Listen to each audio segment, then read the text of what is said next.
Welcome to Flipping English and our series on Macbeth. Today we're going to be analysing Act 1, Scenes 4 to 7. Now, something that's a little bit new for my students is that throughout the videos, every now and again you'll see a little question mark. And when you see that, what I want you to do is just pause the video and stop and think about the question that's being posed. If you're watching the video with someone, discuss it with them. And then I'll just write really quickly in the comment section below what your answer to that question is. Only needs to be 1 or 2 sentences. And that's it. Right, let's get ready to learn.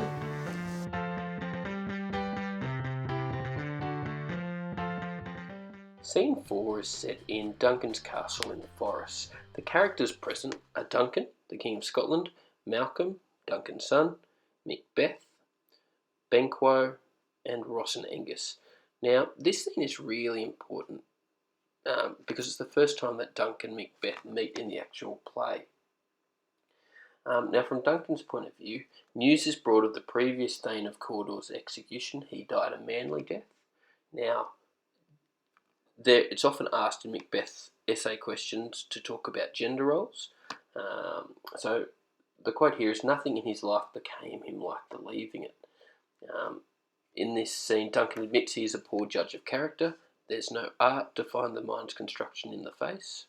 Now, Duncan continues to have a major man crush on Macbeth, his peerless kinsman. He praises him throughout the scene, and Duncan announces that Malcolm, not Macbeth, will succeed him as king, which is obviously going to disappoint Macbeth after the witch's prophecy. Now, it's important when Macbeth enters the scene, he enters as Duncan laments his poor judgment of character. Now, this is a form of dramatic irony because the audience knows that Macbeth is already thinking of killing or murdering Duncan. So dramatic irony is where the audience's knowledge of events or an individual surpasses that of the characters. Now, Malcolm has suddenly become an obstacle to Macbeth becoming king, and Macbeth says that is a step on which I must fall down or else overleap it. And look, although Macbeth fears the evil he sees himself, he is willing to embrace it in order to be king.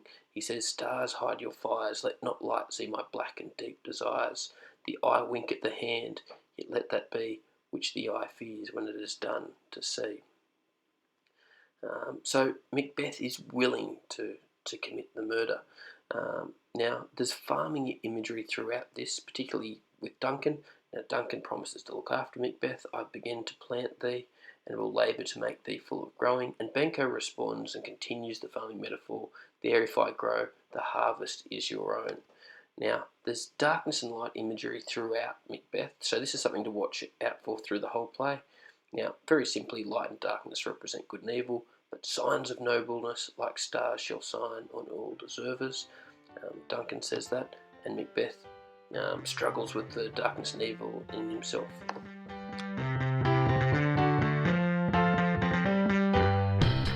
Act 1, Scene 5 is set in Macbeth's castle in Inverness. The characters that are involved in the scene are Lady Macbeth, Macbeth's wife, the messenger who informs Lady Macbeth that the king will be staying with them, and Macbeth. The world of Macbeth is a very masculine world. Bravery and strength are seen as masculine traits, and Macbeth, who has both of these, is exalted. Lady Macbeth fears that Macbeth won't achieve his potential greatness due to being too full of the milk of human kindness, which means she thinks he's too kind to murder Duncan. However, she vows to pour my spirits in thine ear and chastise with the valour of my tongue, which means she's going to nag him until he's convinced. So something to consider, is Lady Macbeth the driving force behind Duncan's murder? Just pause the video and have a think about it, and then we'll listen to the wonderful Dame Judi Dench play Lady Macbeth. Come, you spirits, that tend on mortal thoughts, unsex me here, and fill me from the crown to the toe, top full of direst cruelty. Make thick my blood. Stop up the access and passage to remorse, that no compunctious visitings of nature shake my fell purpose, nor keep peace between the effect and it. Come to my woman's breasts, And take my milk for gall, you murdering ministers, wherever in your sightless substances you wait on nature's mischief.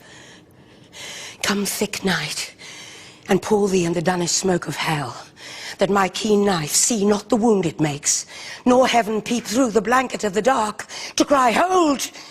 Hold! In scene 5 we have two very important and linked themes, the natural versus unnatural, and that of gender. Lady Macbeth demands that the spirits unsex her, which links her to the witch's androgyny, which is another word for ambiguous gender. Lady Macbeth completely removes herself from the feminine stereotype of a nurturing and virtuous mother when she hints at killing her own children through the transformation of her breast milk into venom. And she goes even further later in the play. It was unnatural for a woman of this period to have power or influence over a man in the world of Macbeth, and killing the king, who was divinely ordained, disrupts the natural order of the society. In scene 5, Lady Macbeth gives this wonderful simile when she's speaking to Macbeth, when she tells him, your hand, your tongue look like the innocent flower, but be the serpent underneath it. So I want you to consider what it means to look like the innocent flower, but be the serpent underneath it. So just for a moment, pause the video and just have a quick think about it.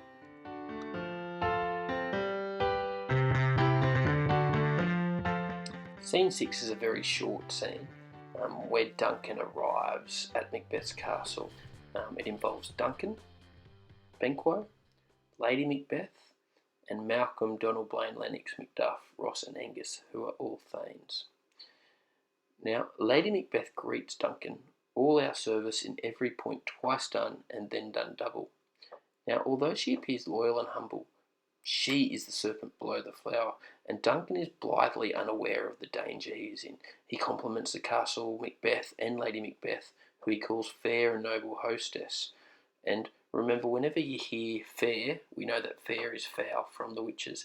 Now, Duncan also foreshadows Macbeth's soliloquy in the next, when he refers to Lady Macbeth as Macbeth's spur.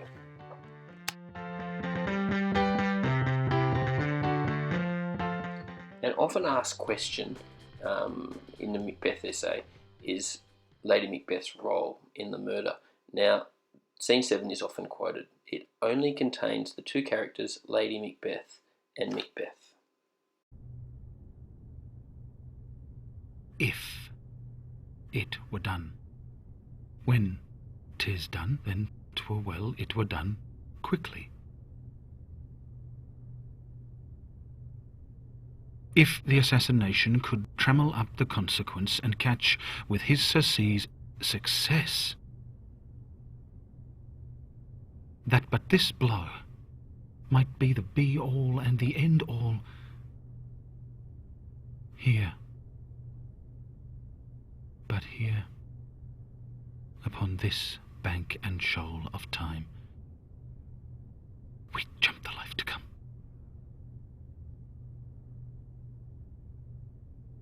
But in these cases we still have judgment here, that we but teach bloody instructions which, being taught, return to plague the inventor. This even-handed justice commends the ingredients of our poisoned chalice to our own lips.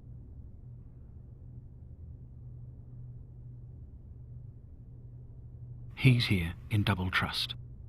First, as I am his kinsman and his subject, strong both against the deed, then as his host, who should against his murderer shut the door, not bear the knife myself. Besides this, Duncan hath borne his faculties so meek, been so clear in his great office, that his virtues will plead like angels, trumpet-tongued against the deep damnation of his taking off, and pity, like a naked newborn babe striding the blast, or heaven's cherubim horsed upon the sightless couriers of the air, shall blow the horrid deed in every eye. The tears shall drown the wind.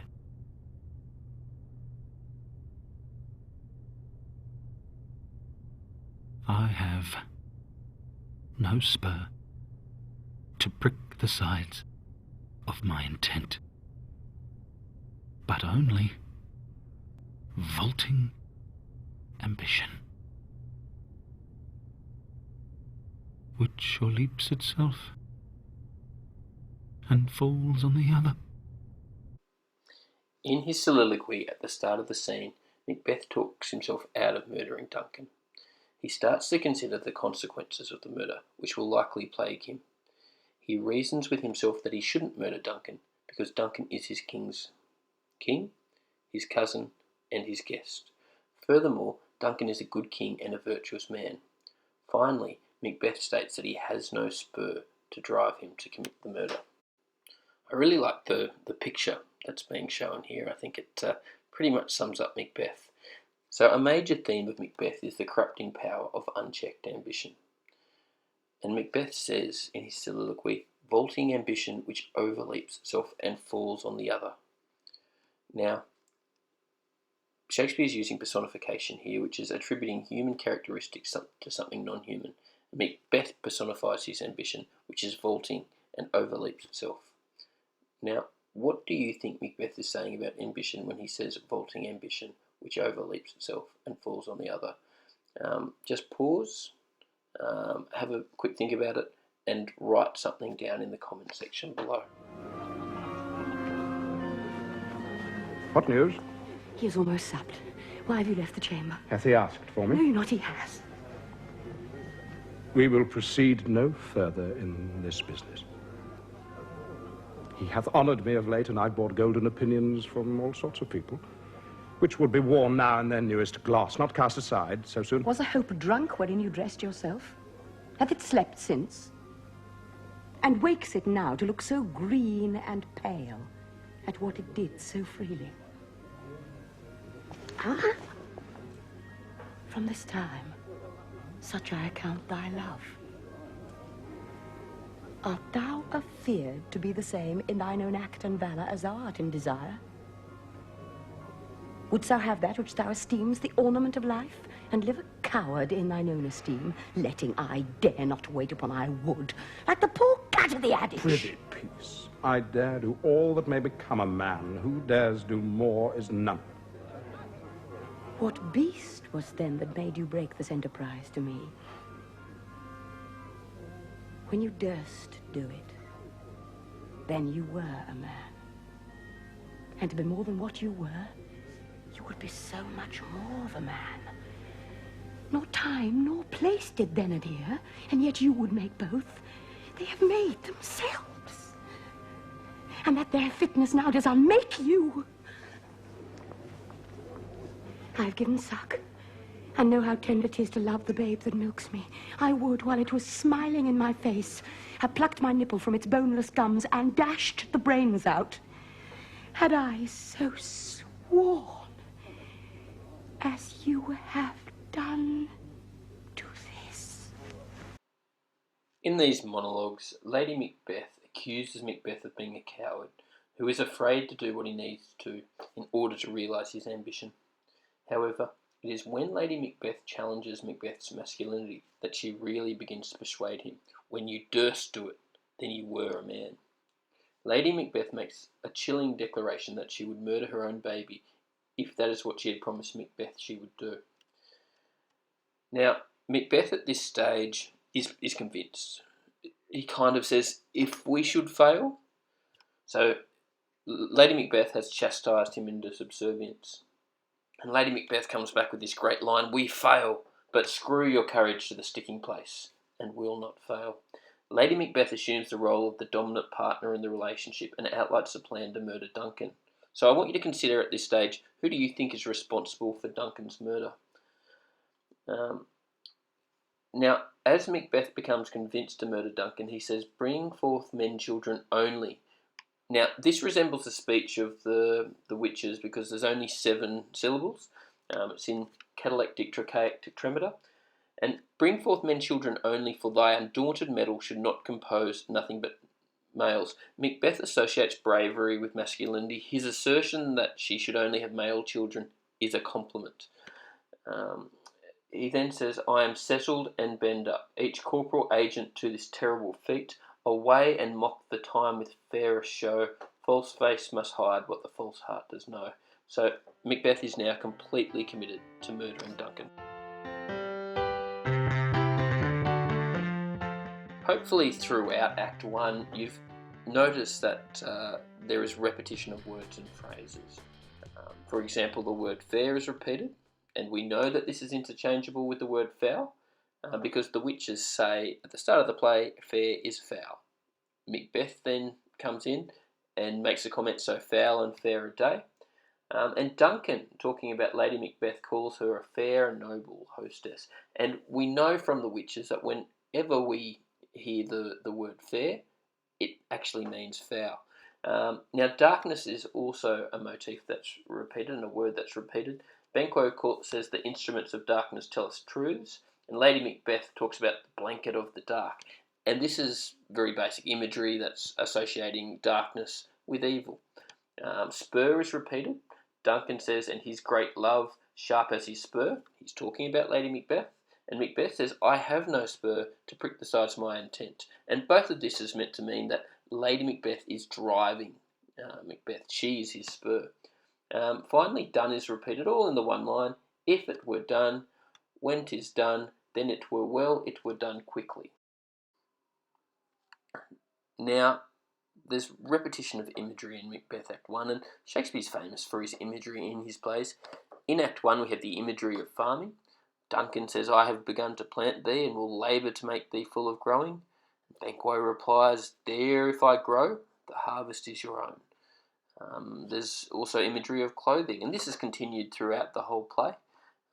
This idea that Macbeth is wearing clothes that are almost too big for him.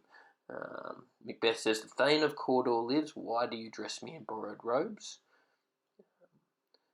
Banquo says, new horrors come upon him, like our strange garments cleave not to their mould. And Lady Macbeth says, was the hope drunk, wherein you dressed yourself?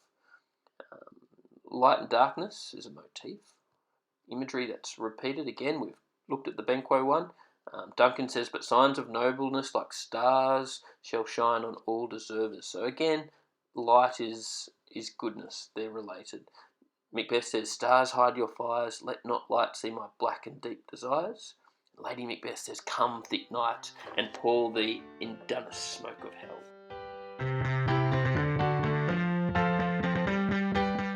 Quick glossary of some of the trickier words. So we've got from scenes 4 and 5, became him, which means suited him.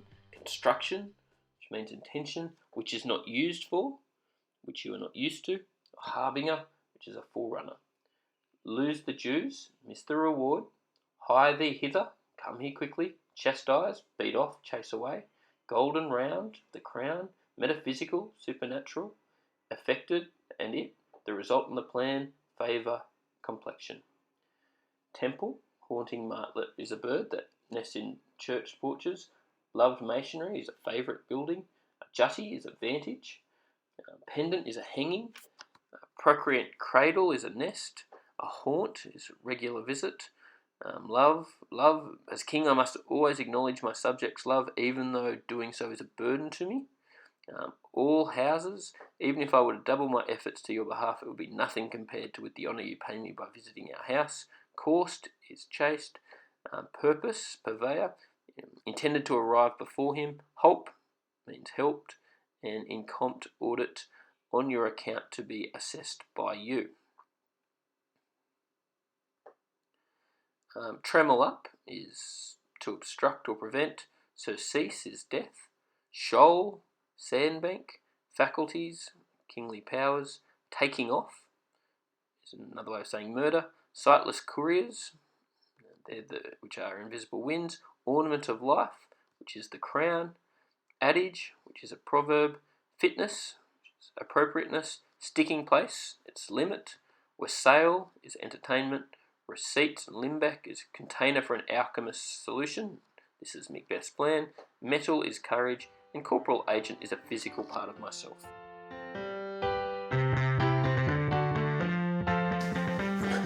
Welcome back.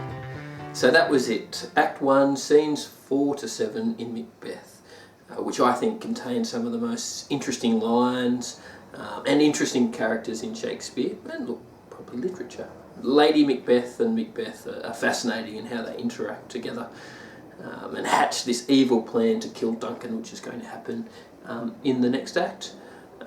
So look, just to recap what we've covered, we've looked at some of the dramatic techniques that Shakespeare's used in the first act, asides, soliloquies, and also monologues, and asked you to consider what you think the differences between these are and why Shakespeare would have used them. Literary techniques. In particular, we've looked at imagery, and this is Shakespeare's imagery of in Macbeth of looking at darkness and light, and also clothing, will be something that will be continued throughout the play. So keep an eye out for it. Well, that's it. Thank you very much for watching, and look forward to seeing you in our next video, which will be covering Act 2. See you then.